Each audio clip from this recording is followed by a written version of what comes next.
Hey, what's up, fish friends? Brine shrimp are super easy to hatch at home and extremely nutritious food for your fish. It's a very, very easy process. No need to spend 20 minutes going over all of it. Let's get started.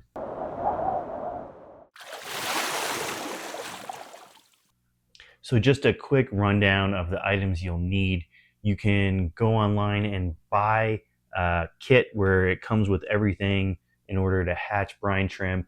But chances are, if you already have a fish tank, you have some of these items laying around anyway. So a 2-quart water container, I just took a jug of water and cut the top off. I do like something that tapers down. You'll find out why later. You'll need an air pump. Heater is optional, but that's gonna help the brine shrimp hatch faster. And then some airline, as well as some rigid tubing for the end that you can stick down at the bottom. And then you'll need salt. You can use reef salt, is essentially the best thing, but if you don't have that, iodized table salt works just fine. People will say it doesn't work, but it does. I've done it many times. And last but not least, brine shrimp eggs. Take the container water, fill it up with 2 quarts, 4 tablespoons of salt, and roughly 2 teaspoons of brine shrimp eggs. You do have a little bit of leeway here, since I have a fair bit of fish that I'm going to be feeding them to. I'm going to throw in 3 teaspoons. If you're not feeding many of them, then you can do 1 teaspoon. Since I'm using this jug here, it's kind of precarious to balance on this little tip here, which I've done before and it's spilled. I now use this magical pitcher just resting in there. Another advantage is that if it leaks from the cap, then it'll be contained inside there. Next step, toss the airline in here. I have some rigid tubing at the end and then a ceramic ring here, which helps to keep it weighted down. There's no need to stir anything, mix anything up. The pump should take care of everything. And then last but not least is the heater. You really don't need this, but instead of waiting 3 days, they'll be done in 1.5, maybe 2 days. So at this point, just a waiting game. How do you know when your brine shrimp are ready to hatch? Well, generally about 48 hours is the time frame if you're using some heat. If you're not, it can take an extra 24, maybe even an extra 48 hours if it's really cool water. But the way to find out is that you're going to want to pull out the airline and then the heater as well. Then place the container somewhere that's easy to look at and shine a flashlight on the bottom. And the top, these are the egg shells. So we really don't want the eggshells when we're feeding our fish the brine shrimp. So the goal here with the light is that it attracts the brine shrimp to the bottom, to this little narrowed out area where I can easily siphon them out. And then the eggshells fortunately float. So we'll give it about 10 minutes to settle down, and then I'll come back and collect them. And now is actually the perfect time to harvest these freshly hatched brine shrimp. They're yellowish orange. That means they still have the yolk sac on them. So as soon as they hatch, the yolk sac gets consumed, and the more and more time that passes between hatching and feeding them to your fish, the less yolk sac is available. You really want to get them as soon as you can, because this yolk sac is what makes them such a great nutritional source of food for your fish. You can see that they've settled to the bottom, this nice rich orange yellowy color, liquid gold here. This is where we're going to harvest from. This rigid airline is really convenient. Just unplug it from your pump and then stick this down at the bottom.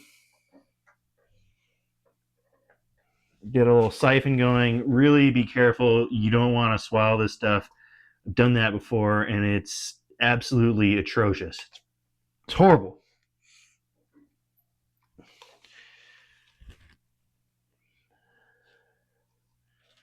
One last step before harvesting is you want to strain the brine shrimp into a fine mesh net like this, and then drain all that salt water out. If you're feeding freshwater fish, they're not going to like that salt water.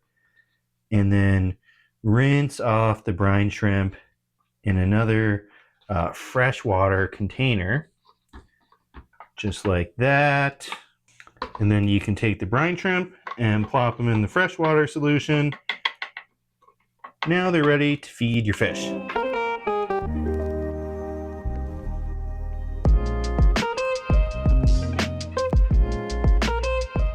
Even though most of my fish will enjoy these baby brine shrimp, I've really hatched them out for this tank, the Chili Raspora and Dwarf Rainbow tank.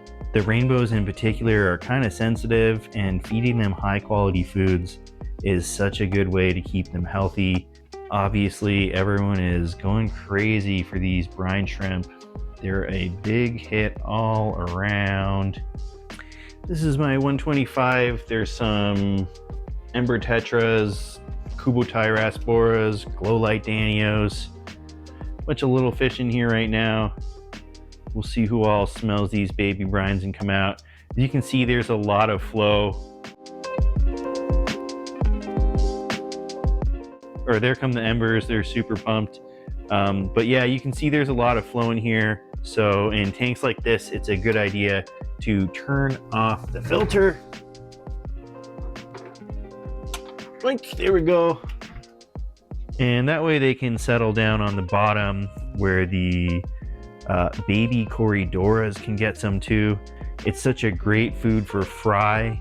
They usually won't be able to eat baby brine shrimp until maybe 4, 5, 6 days. So if you got bottom feeders, it's really a great reason to turn your filter off, because the baby brine shrimp usually just get sucked into the water column.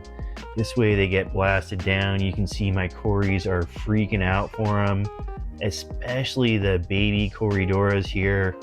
They are maybe 3 months old. So these baby brine shrimp will not live long in freshwater. I don't know what the exact time frame is, but it's important to not dump a ton of them in, assuming that they'll survive. Brine, after all, means salty, salty. So brine shrimp will not survive in your freshwater tank. So only feed them what they can eat. They're pretty easy to store. We'll go over that after I feed my one last tank. So this is my Bosemani Rainbow quarantine tank. I've had them for a little under a week. I'm curious to see if they'll be interested in these brine shrimp. They're a little bit small for them, but these rainbows do have pretty small mouths, so maybe they will get excited about them. Let's see what happens. There we go. They're starting to pick up on him.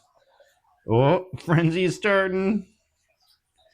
Nice. So yeah, even larger fish will enjoy baby brine shrimp. But you know, if you're starting to get into the South American cichlid, like, you know, full-grown angels and severums and that sort of stuff, it's not really going to be worth your time to be hatching for those full-grown fish, because their mouths are too big. They won't even really be able to eat them. Okay, storage, super easy. All we do is take a few small containers and then fill them up with these brine shrimp, pop them in the freezer, and then you got freshly hatched, frozen baby brine shrimp ready to feed with just as good nutritional value as the freshly hatched ones. Make sure you hit that like and subscribe button, watch some other videos, support my channel, because I'm a real human who puts a lot of time into creating YouTube videos for people to learn some hopefully useful stuff. Anyways, appreciate your support and making it to the end of the video. Till next time, see ya!